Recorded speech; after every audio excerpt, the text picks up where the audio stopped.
Hey, good morning and welcome back. Welcome back to the Vision Alignment Show, where we all know that our core beliefs, our core values, our core strengths need to be aligned with our vision. Man, I'm so glad to see you back here again today. We had a great show on Friday with Jon Colby. We are bringing it back with another Jon today, and that's our special guest. So I'm not going to go into any more of this. I'm just going to have this conversation with you, about this guy named Jon Colby. Jon Colby knows a lot about his vision, and he has done such a phenomenal job over the years with all the work that he's done with school kids and speaking and improv. I mean, it's just phenomenal. So I want to make sure that we give him a good, warm welcome and a round of applause. Without any further ado, I'm going to bring on our friend, Mr. Jon Colby. Oh my gosh, it's me. You're awesome, man. I'm so glad to see you on here today. Thanks. Happy to be here. This is great. Well, Jon, I gotta ask one question. When is your first recollection of knowing your vision? That's a big question. Okay. So let me preface it by saying I've been speaking at least part-time for companies or leading workshops or whatever for years and years and years. But actually knowing my vision for like my company and my future, I would say goes back to early August of 2018, not too long ago. So I get called into, at the time I was a high school teacher. I taught theater, public speaking, and video production. And the assistant principal calls me into his office the week before school starts. And he said, Jon, the other theater teacher who was certified in IB theater has moved on. You are going to be the new IB teacher. So we're going to send you to New York for 4 days to get this training. And my heart starts beating because I'd had several kind of ideas in my head that I was going to be quitting soon to be a full-time speaker. I talked to my wife about it, and she was really encouraging me to go for it. And I'm, going into a new school year, so I knew it wasn't going to happen yet, but they're going to send me in like a month to do this. And I know I'd already looked at it before, and the IB training was probably like $3,000 or $4,000, which is a lot for a school, right? And then plus travel and all that stuff. And I just took a pause when he told me that, and I said, don't send me. I'm quitting after this year. And his eyes get real big and he's like, what? And I'm like, I know, I'm saying this for the first time to myself too. It was like this, like, it was like a God moment, and like everything led up to this. And I felt like this was the sign from God saying basically like, you're not going to be here long-term. Don't let them invest this in you when they could invest it in somebody else. This is it. You have 1 year basically. So at the beginning of August, the school year is about to start. I knew going into it that I had that school year. And so I had until the end of May. And so Steve, my assistant principal at the time, he said, well, can I tell Jason? Jason's the principal. He's like, can I tell Jason? I said, if you have to, but I don't want the word to get out because like I haven't officially told my wife yet. Right. So he's like, all right, well, I wish you the best and thanks for letting me know. And so then I leave and I go to some meetings, and then that afternoon I'm in my office and I'm typing away at my desk, and the principal like knocks on my door like, hey, I just heard a rumor about you. Sounds like you're going to be leaving us. And I'm like, yeah. And I kind of told him, he knew what I did. I actually had done I'd spoken for the entire staff for like 250 people. So he'd seen me speak before. And he's like, well, I just want to let you know that, Steve told me that you hadn't even, officially told anybody else. So if you change your mind this year, you don't even have to put in your letter of resignation until April. And, we would love to have you back. Don't feel like you have to do this. And I said, don't tell me that, because I don't want to weigh out. Like I've been feeling this for the last 2 or 3 years that I want to go for it. And like, I feel like this is the day. So that day, and I should look it up, like, because that was like such a monumental day in me going, this is it. This is what I'm doing with my future. You really burned the boats. Hey, if you want to hear more, stay right there.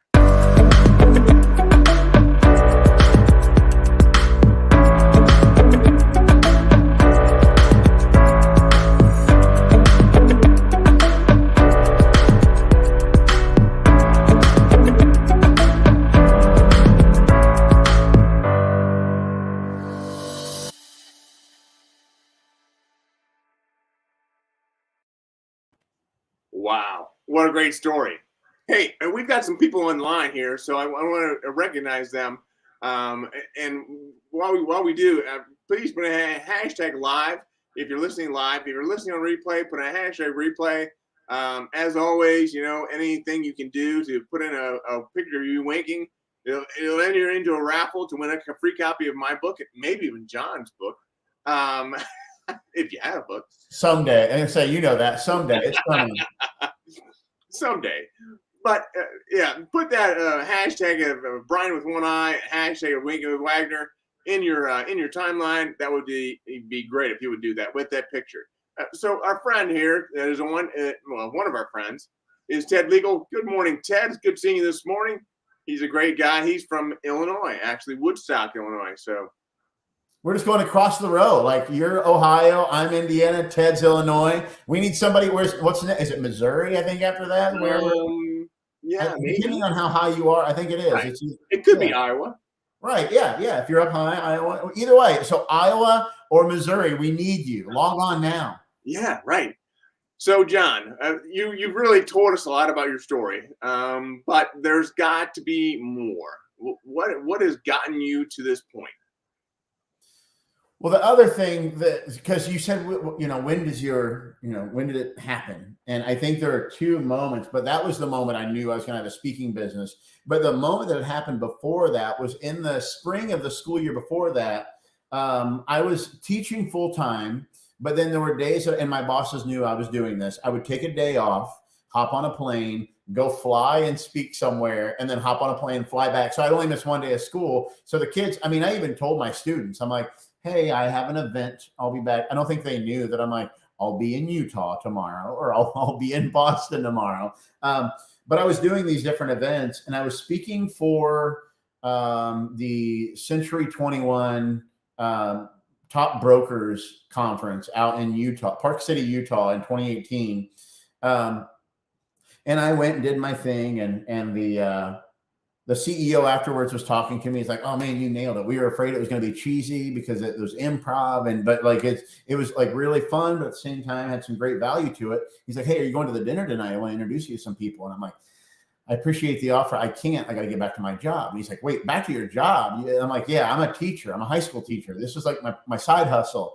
And he pauses for a second, and he goes, "I don't know if it's okay for me to say this, but you should quit." I'm like, he's like, "Yeah, you're great at this. You're doing something, different because it's more interactive than we're used to seeing with a keynote. You should quit." I'm like, "Oh, okay." And then the woman who had hired me, she and I were in like a black car back to the airport, and she's like, "Yeah, for Nick to say that to you, that's like, he's a CEO. He's a pretty big name." She said, "Can I also give you one other advice and one other piece?" I'm like, "Yeah." She's like, "You're not charging enough."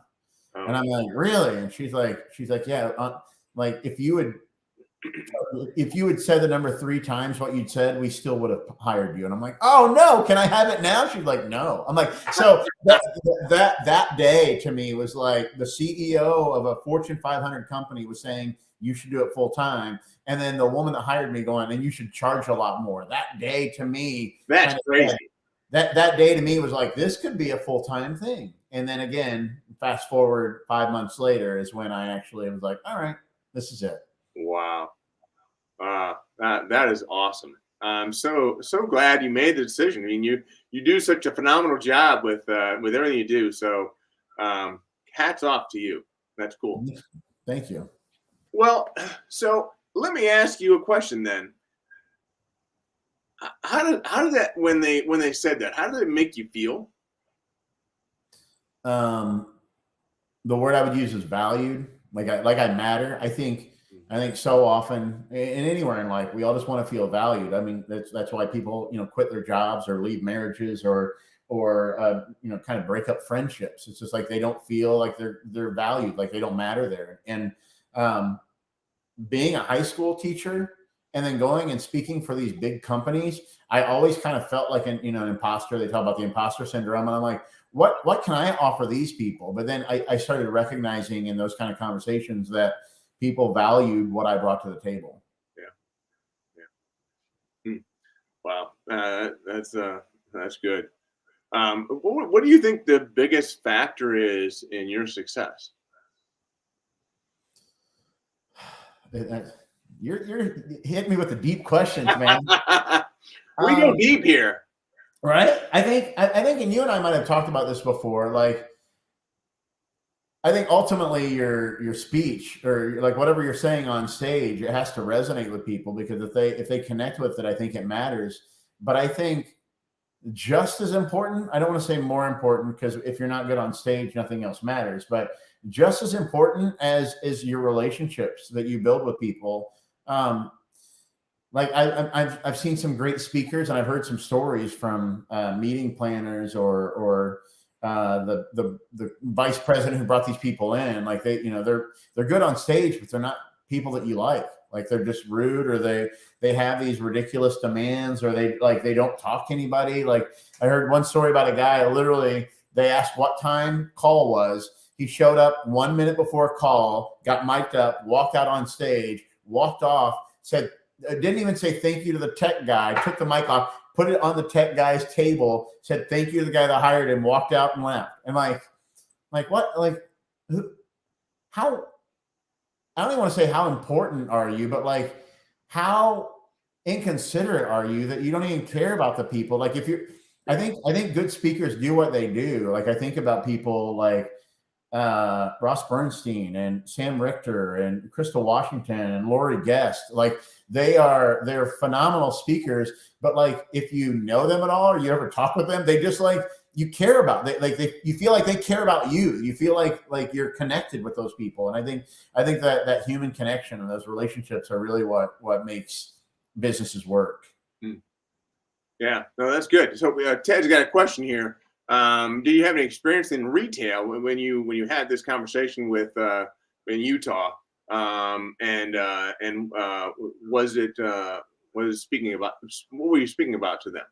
So at the time, Ted, I was a high school teacher, but my first job, well, I delivered papers when I was 12 and 13. At 14, I started working at Burger King, worked there from 14 to 16. Then I worked at Taco Bell. Then at 18, my senior year, I started working at a gas station. And I worked at a gas station senior year in high school all the way through college. And I've performed improv, but I've also been the front desk at an improv place. And I've been a server at an improv place. So I think everybody should have to be a server for 1 year of their life, because then everybody would be nicer to servers, because they know how hard it is. But really what I speak on, no matter what group it is I show how people can use the rules or the ideas behind improv to be better communicators, leaders, which helps with everything from retention to like customer service. It's kind of, if your communication is good, everything else kind of falls into place. But if your communication is bad, it all falls apart. So at that specific group, I was just talking about being better communicators through improv. So you obviously do a good job on stage. It's evident from the amount of speaking that you do. But what are some of the obstacles or challenges that you're still working on? Well, there's two different areas that immediately pop into my mind. One area is still this virtual or hybrid or live events. So one challenge I have, and it's a good challenge to have. I'm speaking in next month somewhere live, but then I also booked a virtual gig on the same day. So I am going to be in Houston and speaking in the morning, but now I've got to stay an extra night because I don't have time to fly home and get set up at home. But by the time I get done speaking, it's like a 2-hour thing. Then I will have to book an extra hotel room. So like I have to find out what studio, because I've learned that hotels don't always have great internet. So Right. You have to find a studio, like in these other cities, find out. And again, NSA has been great at helping me find those, but that's always a challenge from that side. And then my other big challenge now is repeat business with conferences. Basically, I used to be like, I'm going to speak at your conference for however long you want. I can do an hour or 2 hours or 3 hours or half day. But then they're like, we want to bring you back next year. I'm like, great. So I'll do 2 hours this year and I do 2 hours. And they're like, we want to bring you to a leadership retreat. I'm like, great. We want to bring you to this. We want to bring you to that. And so I speak for companies or associations over different time periods. And the question I always ask is this a new audience? And if it's a new audience, awesome. I can use one of the existing keynotes that I have. Mm-hmm. If it's an existing audience, sometimes, I'm to the point with a couple of my clients that I'm creating new content using research and putting in the improv games in it for them. But the trickiest one is I have a thing coming up this summer where she's like, about a third of the audience has seen you a couple times. 2/3 of the audience has never seen you. So I can't, it basically, like, I can't teach a 300 level class because I have people that didn't take the 100 level class yet. Right. But I also can't repeat my content because those other people have already seen those things. So I have to find that way of, hey, here's a crash course in what you haven't heard about improv. I don't want to belabor the point or take too long because I don't want to lose them. Mm-hmm. I want to make sure you're up to speed before we get into that. So finding that new message, again, for me, it's all through improv, but making sure everybody's on the same page without repeating stuff or boring people. Wow. Yeah, that's got to be hard. Yeah. So Ted, he agrees.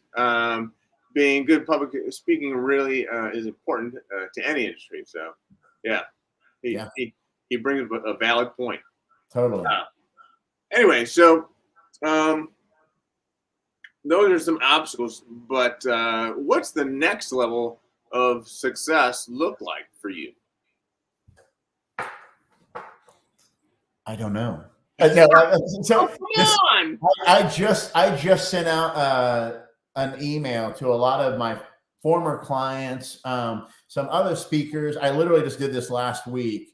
And in the last, and again, I keep, waiting for these signs from God. And I feel like in the last couple of weeks, I've had a couple different people reach out to me about writing a book. And these aren't just like, ghostwriters like, hey, we'll write your book for you. It's like some people that I know saying, hey, have you thought about writing a book? And I've had past clients going, when you write a book, let me know. I want to read it. So that idea of a book keeps coming back again and again. And then I had a meeting with somebody, a friend who has been recommending that I do online content and doing like modules to train on some of the different stuff. And so those are two areas that I'm really excited about pursuing, but I have to figure out what it looks like because I don't want to do it. Honestly, I don't want to do it to make money. I want to do it to provide value to people. And a lot of times people who can't afford to bring me in, or people, I even have people that I've connected with on LinkedIn. They're like, well, I'm own my own business and I'm not really in any of the things that you typically speak on. I don't know if I'll ever see you speak. Like, how can I get your content? How can I get that? And so I've sent some of them like a YouTube link. Like, here's a full speech I did. Sit down with somebody else to watch it, so you can even play the games and stuff like that. And they've done that, but they're like, but we want more. And so I'm trying to figure out what that looks like. As far as speaking, I don't necessarily want to speak anymore. than I'm speaking now. I'm traveling about as much with 2 young girls as you know. I don't want to be away from a 1-year-old and a 3-year-old, because FaceTime is good, but it doesn't make up for a real FaceTime, you know. So I'm my future looks like be a little more selective with which live events that I speak in, and then figure out what my produced content will look like. Because I mean, you've seen me speak, so it's interactive. And so how do you create an interactive book, or how do you create an interactive online course? And I've got ideas, and I'm kind of fiddling around with it, but it's, again, I feel like I'm reinventing the wheel. I'm sure it already exists, and I just have to find it before I go forward. Mm-hmm. So that makes me think you have blind spots, certainly. Who sees your blind spots? You and everybody else in our mastermind group. Who do you listen to? You know, right? Yeah. People that I can be open with. That mastermind group that we're with, I tell anybody who's in any business, like, if you own your own business, surround yourself by people that you love and you trust, and then just be real honest about your failures or your shortcomings or your blind spots, and kind of say, like, hey, here's where I'm struggling. And so you know, meeting once a week with other speakers and kind of going, what do you charge for this kind of thing? Or how do you do this? Or how are you managing like your inbound leads? And what does your drip campaign look like? And how are you wording your emails? And just being around other people that you don't, how do I phrase this? That you don't have to put on that face. I'm gonna speak. I mean, you said we get deep here. I'm just gonna be blunt. I feel like a lot of people in our industry, consultants, speakers, we want to look like we're very successful. Sure. And so even, you know, when I quit my job in May of 2019, in June of 2019, like, I'm like, oh, I want to look like I'm busy. I want to look like I'm busy. So when somebody's like, hey, are you available to hop on a call? I don't want to say, yeah, I'm free all day, because I don't have anything, right? So I would like offer little windows. And then Crystal Washington at the conference on Sales Playbook basically said, she's like, clients want to work with somebody who can be there whenever they need them. Mm-hmm. So I'll open my client. I'm like, literally, like this week, I'm like, literally, I have 2 things on the calendar. I'm speaking with Brian Wagner on Monday morning, and I have 1 event from 5:30 to 7 Eastern on Wednesday afternoon or evening. Other than that, I'm wide open. I have some meetings, but nothing's planned. When do you need me? And people are like, oh, that's great. So I'll be open with even my clients. I'll say, like, I don't have anything on that, and just let them know, like, I don't know what that looks like. And I've had clients recommend that I get certified in like some type of personality assessment.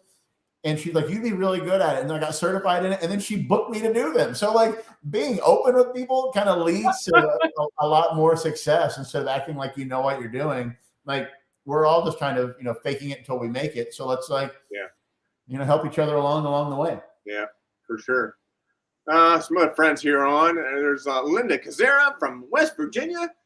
Good to see you there, Linda. West Virginia is on the other side of Ohio. There you go. We're all continuous. We're going across the country: West Virginia, Ohio, Indiana, Illinois. Oh yeah, we got it. So, I already put that one up. Sorry. Anyway, so this is good. I mean, I love this authenticity, because that's something I struggle with myself. You know, I want to have the appearance that things are going great, even though sometimes things aren't really going great. Yeah. But I don't want people to feel sorry for me. I don't want people to feel like they can't talk to me. Yeah. So how do you bridge that gap, that kind of awkward gap? So the imposter syndrome I mentioned earlier, everybody experiences it. I won't say the name because I don't, you know, want to air out other people's thoughts. But one time I was talking to another speaker who is on another level from most of us, right? Like, this person, pretty big name, pretty successful. And he said to me, just one-on-one, because I mentioned, I'm like, I don't really have anything booked over the next 6 weeks. I've got, a little virtual thing here, doesn't pay much. I'm doing a free thing here, doesn't pay at all. And so I'm just kind of figuring out, fill the pipeline and how to, all those things. And he goes, yeah, we all have those moments where you kind of look and your calendar doesn't look real full moving forward. And you're like, is this it? Is this kind of where it all kind of ends? And I'm like, you feel that? And he said, yeah, I think everybody does. And for me, like just being open and honest and like you said, authentic, when you do it first, then other people don't feel as guarded with themselves and then they'll let it out. So like, I think I've always prided myself on just like, I know why I suck and I'll tell you. But I also, here's the thing though, I also know why I'm awesome. And that's the thing. And again, in the mastermind, I've told you this before, like, I don't care what your win is. When you sell your win, don't diminish it, because when you're having a good day, like celebrate it. I don't care if your good day is like, you know what? I said I was going to work out for 20 minutes today and I did. People are like, well, another person on our call talked about getting a 6-figure contract. Like I was just going to say, I did an elliptical for 20 minutes. I feel stupid now. I'm like, no, it's like your goals and where you're at, that's your success. Share it. If that's your failure, share it. And if you're around people who care about you, they're going to celebrate your success with you and they're going to rally around you when things aren't going well. And those are the people we want in our life anyway, right? Well, speaking of people we want to have in our lives, I mean, we've only got a few minutes left, believe it or not. This time has really flown by. But I think about the people with disabilities that I like to have in my life. I mean, I work at the School for the Blind, and there's so many people there with other disabilities beyond just visual impairments. But I'm sure you've run into people as well with disabilities, and you've seen the prejudice or the bias that they receive. Mm-hmm. What do you have something you remember where something like that happened? Oh, where I watched. I have a friend with a physical disability in Philadelphia, and she is one of the funniest people I know. And she's an actress. I mean, she's been on network television shows and stuff like that. And I've seen just the way people would like talk to her for a moment and it like just not realizing their potential. I think so. My sister passed away a couple of years ago. She had a profound mental disability. But watching her going through school and seeing the way that some people would come into the school and would just talk down to people. And I think we always just assume that, it sounds bad, we assume kind of the worst case scenario. And so like, I'm the same way with children. I talk to everybody like an adult. I talk to everybody kind of the same. And then if there is a disability or if there is a need by that person, I think most time people with disabilities can vocalize. Like I have a friend who's really hard of hearing and he has hearing aids, but there are certain times he'll just say, he's like, I'm sorry. My hearing is completely gone on this side. Can you just stand, take a step this way, whatever, just because it'll help me a little bit. I'm like, people with disabilities are pretty good at being able to vocalize what they need. It's not our job to assume that. And, I'm frustrated. I've been frustrated my whole life with the way that people with certain disabilities aren't assumed to have as much to offer, because I think so often when one area of our life or one sense or one thing is disabled, we have heightened senses in other areas. And so I'm like, no, the person is not incapable of doing things. Like it's just going to look different. Yeah, you're right. So for your sister or for others, when you saw that prejudice or bias, what did you do when you saw that? Was there anything you could do? So I spoke at my sister's funeral. I gave the eulogy and I kind of talked about when I was a kid, I was embarrassed because I had a sister in a wheelchair and there were times that I admitted I was embarrassed and I would kind of, slink away from those situations. And as I got older, and kind of found my voice as a person. I kind of realized, like, what's the quote? Silence is complicit. Basically, if you don't say anything, you're just as bad as the people who are doing it. And so I've kind of made it a promise in my adult life. I would say probably 22 or 23. It kind of became clear to me that, like, I'm going to speak up when I see bias in things, whether it's for a person with a disability or a person of color, or I'm married. I have 2 daughters and a cat. I grew up in a house with a mom and 3 sisters. I've been surrounded by women my whole life. And I even recognize times when I'd go out to eat with a table full of women and the server would look to me. And I'm like, wait a second. And once it started clicking that like, as a straight, white, able-bodied male, like, the world has kind of given me, like, all the privileges in the world, and I won't preach too much on that, but I think I need to use that privilege to make sure everybody has a voice. But the challenge is, and this is something I have to learn, to just shut up and not overstep what I need to say. And it's hard for me, like, even we're over time now, it's hard for me to shut up. So I need to know when I should step up and speak out for other people, or when I should just sit back and say nothing at all. Wow. There's so much here. I mean, we could go on and on forever. Unfortunately, we're at the end of our time, but I truly appreciate having you on. You really lend so much to me and so to our audience that we don't normally get. So we thank you for that. Well, sorry if I wasn't funnier. I feel like I did improv and I was like, hey, let's have some comedy. But I'm saying you asked the questions and that led the conversation, right? Hey, so you're going to come back. You're going to come back and you're going to be funny next time. Deal. I'm loading up the fart jokes, both literally and figuratively right now. Great. Great. All right, Jon. Thank you so much. If you would mind sticking around in the green room for me, that would be great. We'll be back there in a minute. I'm going to close out the show, and we'll meet up after that. All right. Take care, brother. All right. Thanks, Jon. Take care. See you soon. Oh, my goodness. Wow. What a great show.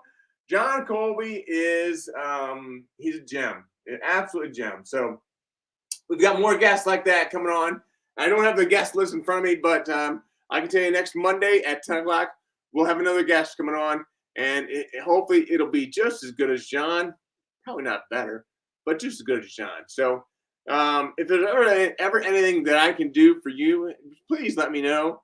But as always, remember to keep one eye